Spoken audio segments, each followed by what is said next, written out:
की, अंतिम शासनपति महावीर स्वामी भगवान की, जीवन परम पूज्य श्री गुरुदेव श्री आदि सागर महावीर की विमल सागर सन्मति सागर जी महाराज की, जीवन परम पूज्य श्री गुरुदेव श्री सुंदर सागर जी महाराज की, द्वादशांग जिनवाणी माता की। अष्टानी का महापर्व का दूसरा दिन, नंदीश्वर पर्व का दूसरा दिन आप सबको कैसा लग रहा है? अच्छा लग रहा है? पक्का फाइनल लॉक कर दिया जाए? मैं इसीलिए पूछ रही हूँ क्योंकि ये समझ लो, ये पूरा संघ जो यहाँ पे बैठा है आपको अपने भजन के माध्यम से, इस विधान के माध्यम से, अपने उपदेश के माध्यम से, अपने आशीर्वाद के माध्यम से आपके अंतरंग में धर्म को इतना कूट कूट के भर रहे हैं कि अगर आप आगे जाके कभी भूलना भी जाओ तो कभी भी इन देव शास्त्र और इन गुरु को कभी भूल नहीं पाओगे। इतना याद रखना, जिस दिन यहाँ से विहार हो जाएगा ना, निश्चित तौर पे इतने ऐसे कितने लोग होंगे जिनके सपनों में निरंतर गुरुजी दिखेंगे, उनको गुरुजी खींच के लाएंगे। जाएंगे नहीं, आपके पास आएंगे नहीं बुलाने के लिए, आप स्वयं उनके पास खींचे खींचे चले जाओगे। मैं मानती हूँ कि धर्म में कोई रस की बातें नहीं होती है, संसार की बातों में आपको रास बहुत आता है, लेकिन संसार की बातों में रास बहुत होने के बावजूद उसमें सारभूत और कोई भी बात नहीं है। जितनी भी सारभूत बातें हैं वो केवल इस धर्म में ही है। सारभूत यानी आप ऑरेंज खाते हो ना, ऑरेंज क्यों खाते हो? उसमें विटामिन सी होता है, उसमें अनेक और पता नहीं कितने विटामिन होते हैं, कितने फाइबर होते हैं, हो सकता है उसमें कैल्शियम भी हो। तो वो सब प्राप्त करने के लिए आप पूरा का पूरा क्या खाते हो? संतरा खाते हो। लेकिन यहाँ पे गुरुदेव अपने संग सहित क्या कर रहे हैं? उस संतरे में से सारभूत वस्तु को निकाल के एक छोटी सी गोली बना के आपको ठूस ठूस के पिला रहे हैं, और वो जाके आपके शरीर के हर अंग में इस तरह से बस जाएगी कि चाहोगे तो भी धर्म को कभी भूल नहीं पाओगे। ठीक है, चलो कल हमारी क्या बात चल रही थी? क्या बात चल रही थी? अष्टानी का महापर्व, जिसका दूसरा नाम क्या है? नंदीश्वर पर्व। उसका दूसरा नाम क्या है? नंदीश्वर पर्व। और ये अष्टानी का महापर्व साल में कितनी बार मनाते हैं? कब? फागुन, आषाढ़ और कार्तिक। फागुन यानी होली के पहले, आषाढ़ यानी चतुर्मास के पहले, और कार्तिक यानी दिवाली के बाद। अब थोड़ी सी विशेषता पकड़ने की कोशिश करो कि ये 3 महीने में, यानी इसी समय में ये अष्टानी का महापर्व क्यों मनाई जाती है? कभी किसी ने विचार किया? एक बहुत ही अच्छा साइंटिफिक रीजन है। अपने पास 3 सीजन होते हैं। कितने सीजन? विंटर, समर और रेनी। बारिश का मौसम, ठंडी का मौसम और गर्मी का मौसम। बारिश का मौसम कब चालू होता है? ये आषाढ़ पूरी हुई नहीं कि श्रावण के महीने में बारिश का मौसम चालू। उसके बाद कार्तिक के बाद क्या आता है? दिवाली के बाद क्या आता है? गर्मी। क्या आता है? थोड़ा जोर से बोलो। ठंडी आती है। और होली के बाद क्या आती है? गर्मी आती है। तो यहाँ पे ये विशेषता ये है कि जब मौसम बदल रहा हो, बदलते हुए मौसम में मरीजों का नंबर बढ़ जाता है, पेशेंट्स का नंबर बढ़ जाता है। आप देखना क्लिनिक में लाइन लगी होगी जब मौसम में बदलाव आता है। ऐसा होता है कि नहीं होता है? बच्चों आपस में बातचीत मत करो। ऐसा होता है कि नहीं होता है? आवाज नहीं है। होता है कि नहीं होता है? इसीलिए ये अष्टानी का महापर्व इसीलिए मनाया जाता है ताकि वो अगले 4 महीने में हो सकता है आप पे कोई विपत्ति, आपत्ति अथवा उपसर्ग आ जाए, तो इस 4 महीने से पूर्व में ही ऐसा मंगल कर दो, जिनेंद्र भगवान की ऐसी भक्ति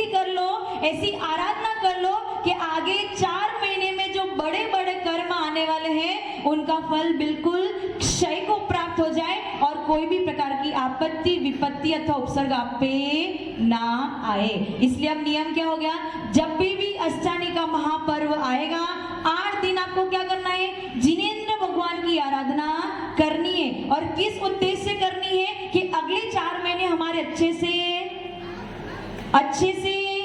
निकल जाए। अच्छा, कल मैं एक द्वीप के बारे में बता रही थी। कौन से द्वीप के बारे में? कौन से द्वीप के बारे में बता रही थी? हम लोग कहाँ पे रहते हैं? कहाँ पे रहते हैं? स्पर्श जी, हम कहाँ पे रहते हैं? जम्बूद्वीप में कहाँ पे? जम्बूद्वीप के भरत क्षेत्र के आर्यखंड के भारत देश में राजस्थान प्रांत में डूंगरपुर जिला में और आंतरी नगर में। समझ में आ गया कहाँ पे रहते हैं? जम्बूद्वीप के भरत क्षेत्र में, आर्यखंड में, भारत देश में, राजस्थान प्रांत के डूंगरपुर जिला में, आंतरी नगर में। ये समझ में आ गया। अब यहाँ पे इसको द्वीप ऐसा क्यों बोला है? द्वीप यानी आइलैंड। आइलैंड कैसा होता है? जो पानी से घिरा हुआ हो उसे क्या बोलते हैं? आपस में बातचीत ना करें। द्वीप यानी क्या होता है? आइलैंड। आइलैंड क्या होता है? जो पानी से घिरा हुआ हो उसे क्या कहते हैं? आइलैंड कहते हैं और हिंदी में उसे द्वीप कहते हैं। तो ये जितने भी द्वीप हैं वो कहीं ना कहीं समुद्र से घिरे हुए हैं। अच्छा, आप कोई समुद्र तट पे चले जाओ और वहां पे पानी चख लो तो कैसा लगेगा आपको पानी? क्यों खारा लगेगा? इसके पीछे कारण ये है कि ये जो जम्बूद्वीप है वो किससे घिरा हुआ है? लवण समुद्र से घिरा हुआ है। लवण शब्द का अर्थ क्या होता है? लवण यानी नमक। लवण यानी नमक। महाराष्ट्र में नमक को लौंद कहते। लवण समुद्र से घिरा हुआ है और वही समुद्र का पानी आपके यहाँ पे अरेबियन सी है ना आपके पास, भारत देश के नीचे क्या है? अरेबियन सी। तो वही पानी का सोर्स यहाँ पे आता है जिसकी वजह से आपको समुद्र का पानी कैसा लगता है? खारा। अब इस जम्बूद्वीप से लगा के आगे आगे जाओगे तो द्वीप के बाद एक समुद्र, उसके बाद एक द्वीप, उसके बाद एक समुद्र, उसके बाद एक द्वीप, ऐसे करते करते जम्बूद्वीप से 8वां द्वीप है। कौन सा? 8वां द्वीप है। उसका नाम क्या है? नंदीश्वर द्वीप। क्या नाम है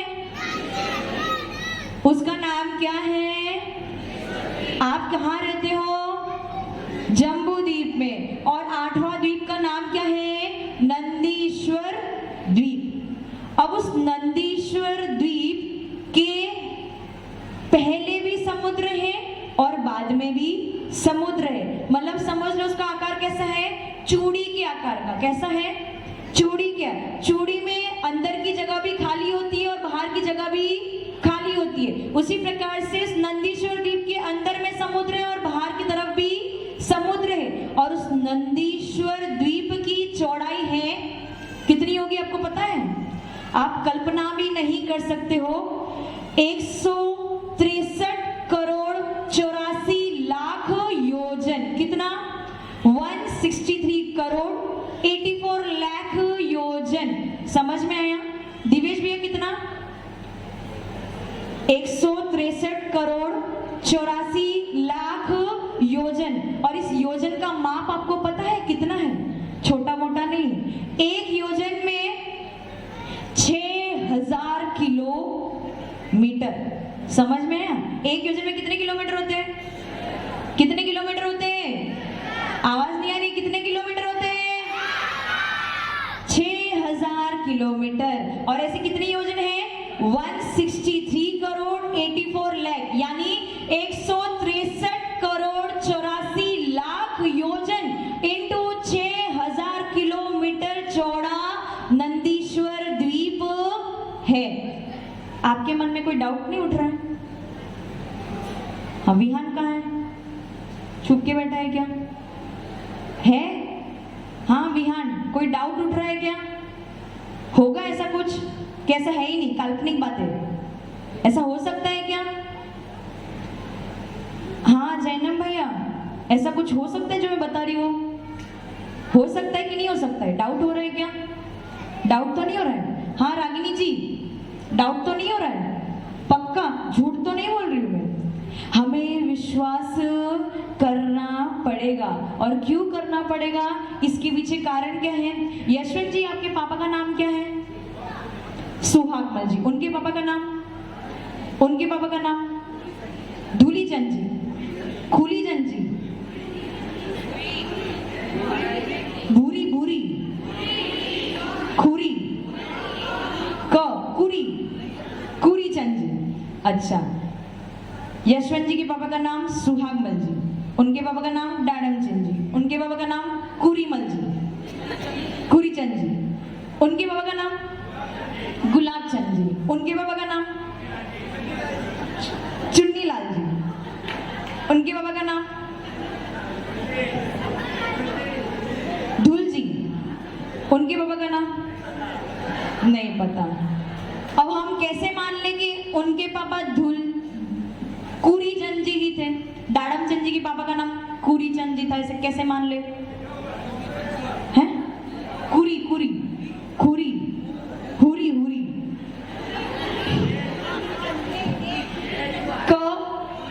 कुरी, सही है ना? कुरीचंद जी। कैसे मान लो उनके पापा का नाम कुरीचंद जी था? अच्छा, कुरीचंद जी का पापा नाम धूलचंद जी था ना? क्या था? गुलाब। कैसे मान लो गुलाब चंद जी था? बताओ, दिखाओ पेपर कहाँ है? पेपर कहाँ है? दिखाना। कैसे मान ले? गलत हो तो कैसे मान ले? आपको विश्वास है? पक्का पक्का विश्वास है? कोई डाउट तो नहीं है? ये डाडम चंद जी की फैमिली यहाँ पे बहुत सारी बैठी, कोई डाउट तो नहीं है? आपके परंपरा वालों भी किसी को डाउट तो नहीं है? वैसे उसी प्रकार से हमें अपने परंपरा पे बिल्कुल भी डाउट नहीं है, रंच मात्र भी डाउट नहीं है। जिनेंद्र भगवान कह के गए हैं, उनकी दिव्य देशना में यही निकला है। और उनकी दिव्य देशना में, अरे रुक जाओ, बोल तो लेने दो, रुक जाओ। और उनकी दिव्य देशना में जो निकला है उसी प्रकार से खंडरों ने रचित किया है और उसी प्रकार से आचार्यों ने लिखा हुआ है। तो जिस प्रकार से आपको अपनी परंपरा में बिल्कुल भी डाउट नहीं है, उसी प्रकार से हमें अपने आचार्य परंपरा पे बिल्कुल भी डाउट नहीं है। वो जो लिख के गए हैं वो 100 आने सत्य है। तो मतलब अब आपको क्या करना है? आप हमारी परंपरा वाले हो कि नहीं हो? अच्छे से बोलो, कॉन्फिडेंटली हो कि नहीं हो? हाथ ऊंचा करके हो कि नहीं हो?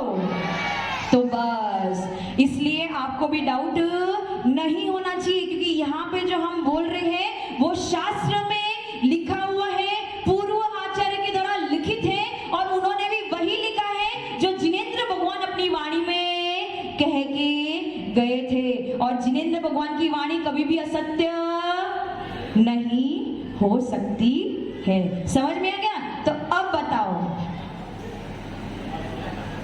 अब किसको पूछूं? विनोद जी, मुझे नाम याद है।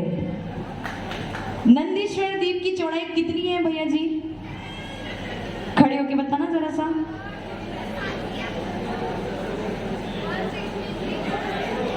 एक मिनट। ओम, बच्चों तुम लोग बहुत इंटेलिजेंट हो, ब्रिलियंट हो, तुम्हें एक ही बार में याद होता है, लेकिन जो पीछे वाले हैं ना वो थोड़े से कच्चे हैं, इसलिए इनकी परीक्षा मुझे लेने दो, ठीक है? हाँ बोलो।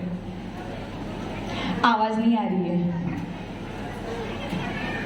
170 करोड़, 63 करोड़, 84 लाख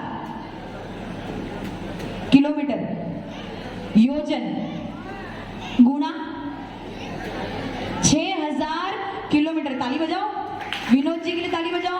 163 करोड़ 84 लाख इंटू 6000 किलोमीटर। बैठ जाओ। इतना नंदीश्वर द्वीप की चौड़ाई है। और वहां पे कौन जाएगा? कौन जाएगा? आप लोग जा सकते हो क्या? आप लोग जा सकते हो क्या? नहीं जा सकते। वहां पे केवल देव गति के जीव ही जा सकते हैं। प्रवीण जी, आप कौन से देव बने हो? प्रवीण जी, डाडमचंद जी, खड़े हो जाओ। आप कौन से देव बने हो? पोस्टर में देखना पड़ेगा क्या? कौन से? देखो देव 4 प्रकार के होते हैं। कितने प्रकार के? देव कितने प्रकार के होते हैं? अरे इधर ध्यान दो, देव कितने प्रकार के होते हैं? डाड़क चंद जी, अरे सॉरी प्रवीण जी, खड़े रहो, खड़े 2 मिनट खड़े रहो, कोई तकलीफ तो नहीं खड़े रहने में? ठीक है। 4 प्रकार के देव होते हैं, कल्पवासी, भवनवासी, व्यंतर और ज्योतिष। कल्पवासी, भवनवासी, व्यंतर और ज्योतिष। तो प्रवीण जी आप प्राणत इंद्र हो, तो इन 4 प्रकार के देवों में से कौन से देव हो? कोई हेल्प नहीं करना, चीटिंग नहीं। आपने इंद्राणी को पूछ लो, उनको शायद पता हो। वहां पोस्टर में नहीं, इंद्राणी उधर पीछे बैठी है, पूछ लो। इंद्राणी जी आपको पता है कौन सी देवी हो आप? कल्पवासी हो, भवनवासी हो, व्यंतर हो या ज्योतिषी हो? यहाँ पे जितने भी पात्र बनाए गए हैं वो सब के सब कल्पवासी देव है। कौन से? कल्पवासी देव। लेकिन इस नंदीश्वर द्वीप में भगवान की पूजा करने कल्पवासी, भवनवासी, व्यंतर और ज्योतिष 4 ही प्रकार के देव उस नंदीश्वर द्वीप में जाते हैं। अच्छा, कल्पवासी देव कहाँ पे रहते हैं? कोई बताएगा कल्पवासी देव कहाँ पे रहते हैं? कहाँ पे रहते हैं? ऊपर। कहाँ पे रहते हैं? स्वर्गों में। कौन रहते हैं? कल्पवासी देव। उसके बाद भवनवासी नीचे भवनों में, इस पृथ्वी के नीचे उनके भवन है, वहां पे कौन रहता है? भवनवासी देव। अब व्यंतर कौन होते हैं? भूत, पिशाच, राक्षस, ये सब कौन है? व्यंतरवासी देव है। और इस पूरे मध्य लोक में वो भ्रमण करते हैं। और ज्योतिषी देव कौन है? जो सूर्य, चंद्रमा, तारे आदि है, वो सब कौन है? ज्योतिषी देव है। किसी को डाउट तो नहीं हो रहा है? डाउट हो रहा है क्या? हाँ, जो बातचीत कर रहे हैं आपस में, ब्लू कुर्ता, हाँ, कोई डाउट? कोई डाउट हो तो मुझसे चर्चा करो सीधा, ठीक है? कोई डाउट तो नहीं हो रहा है? जो चेयरमैन है, आपको किसी को कोई डाउट तो नहीं हो रहा है? 4 प्रकार के देव हैं। कौन से? कल्पवासी, भवनवासी, व्यंतर और ज्योतिष। और नंदीश्वर द्वीप में कौन कौन जाता है? 4 ही प्रकार के देव उस नंदीश्वर द्वीप में पूजा अर्चना करने जाते हैं। समझ में आ गया? जयंती लाल जी कहाँ हैं आज? हाँ, कब आए आप? हैं? कब? 6 बजे आ गए थे? दुकान पे नहीं गए थे? जयंती लाल जी की दुकान को देख के मुझे एक बात याद आ रही है, बोल दूं? गोपाल दास जी थे, उन्होंने बहुत ही अच्छी बात बोली थी। क्या बोली? बैठ जाओ जयंती लाल जी, बैठ जाओ, दिख रहे हो, मुझे समझ में आ गया, आप वहीं पे बैठो। गोपाल दास जी ने बहुत ही अच्छी बात बोली थी। उन्होंने क्या बोली थी? उन्होंने बोला था, जिसके जेब में है पैसे उसको लोग पूछते हैं आप हो कैसे। जिसके जेब में हो पैसे उसे लोग पूछते हैं आप हो कैसे। और जिसके जेब है कंगाल, जिसकी जेब है कंगाल, उसे लोग ये भी नहीं पूछते हैं कि आपका कैसा है हाल। सही है? सही है? सही है क्या? अगर તમારા પાસે બહુ પૈસા હોય તો તમને લોગ શું પૂછશે? તમે કેમ છો? મજામાં છો કે નહીં? અને પૈસા નહીં હોય તો શું પૂછશે? તમે કોણ? તમે कौन? अगर आप पैसे वाले हो तो आपको पूछा जाएगा हाउ आर यू। क्या पूछा जाएगा? How are you. और अगर आप बैंक करप्ट हो गए हो, यानी आपका अकाउंट पूरा खाली हो गया हो, जेब पूरी खाली हो गई हो, तो लोग पूछेंगे हु आर यू। क्या पूछेंगे? Who are you. How are you and who are you. केवल एक ही शब्द का फर्क है। क्या फर्क है? हाउ और हु। हाउ में HOW और हु में WHO। लेटर्स सेम है कि अलग है? सेम है या अलग है?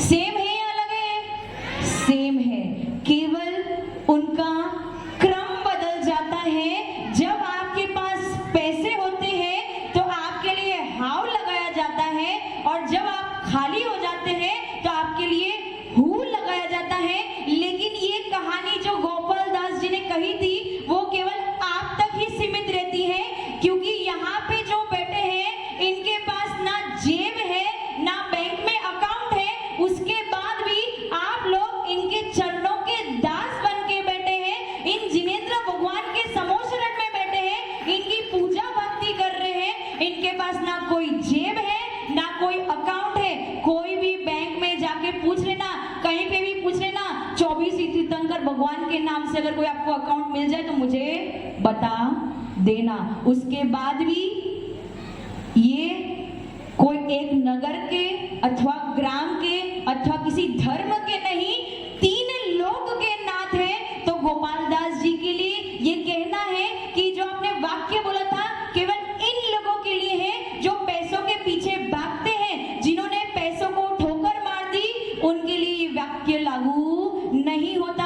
हमारे पास पैसे नहीं है, हमारे पास धन संपत्ति नहीं है, लेकिन हमारे पास वो संपत्ति है, वो रत्नत्रय है जो आप चाहो तो भी प्राप्त नहीं कर सकते हो जब तक उस भेष को नहीं छोड़ोगे। समझ में आ गया?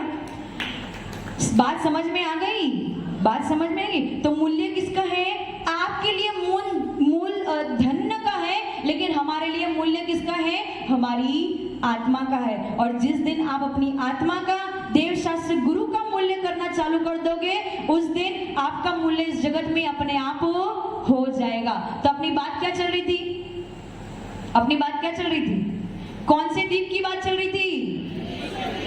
नंदीश्वर द्वीप की बात चल रही थी। और उसमें कितने प्रकार के देव जाते हैं? 4 प्रकार के, कल्पवासी, भवनवासी, व्यंतर और ज्योतिषी देव। और कितने घंटे पूजा करते हैं? श्रीपाल जी कितने घंटे पूजा करते हैं? 24 आवर्स। दैट्स इट, बस 24 आवर्स, बस बस बस 365 दिन 365 दिन 24 घंटे केवल पूजा ही पूजा करते, बाकी कुछ नहीं करते। सोच लो, मैंने कल कुछ और बताया था। 8 दिन अष्टानिका महापर्व के 8 ही दिन 24 घंटे भगवान की पूजा करते हैं, निरंतर बिना किसी ब्रेक के। 24x8 यानी कितने हो गया? 192, 192 घंटे। समझ में आ गया? कितने घंटे? तो अब ये फिक्स हो गया, बैठ जाओ नीचे। ये फिक्स हो गया, हम कहाँ पे रहते हैं? जम्बू द्वीप में। हम कहाँ पे रहते हैं? जम्बू द्वीप में। यहाँ से 8वां द्वीप कौन सा है? नंदीश्वर द्वीप। और वहां पे उसकी चौड़ाई कितनी है? 163 करोड़ 84 लाख इंटू 6000 किलोमीटर उसकी चौड़ाई है। और वहां पे 4 प्रकार के देव भगवान की पूजा करने जाते हैं, जिनका नाम है कल्पवासी, भवनवासी, व्यंतर और ज्योतिष। और वो अष्टानिका महापर्व के 8 दिन 24 घंटे पूजा अर्चना करते हैं। समझ में आ गया? अच्छा, समय है, ले लो थोड़ा सा और, अगर आपको तकलीफ ना हो तो। डोज ज्यादा तो नहीं हो गया? कल तक याद तो रहेगा? प्रवीण जी थोड़ा सा और बोल लो। हाँ। आगे नंदीश्वर द्वीप में जिन्होंने पूजा करी होगी, नंदीश्वर की पूजा आज सबने करी? आज सबने करी पक्का? उसमें कितने चैत्यालय होते हैं? कितने चैत्यालय होते हैं? 52 यानी 52। कितने? 52। और ये 52 चैत्यालय यानी भगवान का कितने मंदिर है आपके आंतरी में? कितने मंदिर हैं? किसको पूछूं? नाम विनोद जी के आगे जो बैठे, विनोद जी जैसे ही है, जो खड़े हो जाओ। हाँ, आपके आंतरिक में भैया कितने मंदिर होंगे? हैं? और कोई मंदिर नहीं है? मैंने पूछा कितने मंदिर है? 5 मंदिर है। बताओगे? 5 मंदिर है। क्या कह रहे हैं? आंतरी में तो केवल एक ही मंदिर है, श्रेयांशनाथ भगवान का एक ही जिन मंदिर है। और ऐसे नंदीश्वर द्वीप में 52 जिन चैत्यालय हैं। और उनका विभाजन किस प्रकार से हुआ है? एक दिशा में। अपने पास दिशा कितनी होती है? कितनी दिशा होती है? पूर्व, पश्चिम, उत्तर, दक्षिण। एक दिशा में 13 जिन चैत्यालय। कितने? 13। कितने मंदिर? 13। 13 इंटू 4 करेंगे तो कितने हो जाएंगे? 52। कितने हो जाएंगे? 52। 13 इंटू 4 52। इस प्रकार से 13 जिन चैत्यालय हर एक दिशा में करेंगे। इस प्रकार से टोटल 52 जिन चैत्यालय नंदीश्वर द्वीप में होते हैं। इतना समझ में आ गया? कोई डाउट, कोई प्रश्न, कोई क्वेश्चन? कुछ भी नहीं है? पक्का? कल पूछूंगी तो याद रहेगा? हाँ या ना तो बोलो। याद रहेगा ना? कल आओगे तो सही। हाँ, तो आज के लिए इतना काफी है। इस बात को अच्छे से अपने मन में धारण करना, याद करना, मनन करना। और कल जब नंदीश्वर की पूजा करो तो इन 52 जिन चैत्यालय को याद करके ही इनकी पूजा करना। आगे का कथन आपको कल बताएंगे। ओम नमः सिद्धेभ्यः। जय बोलो परम पूज्य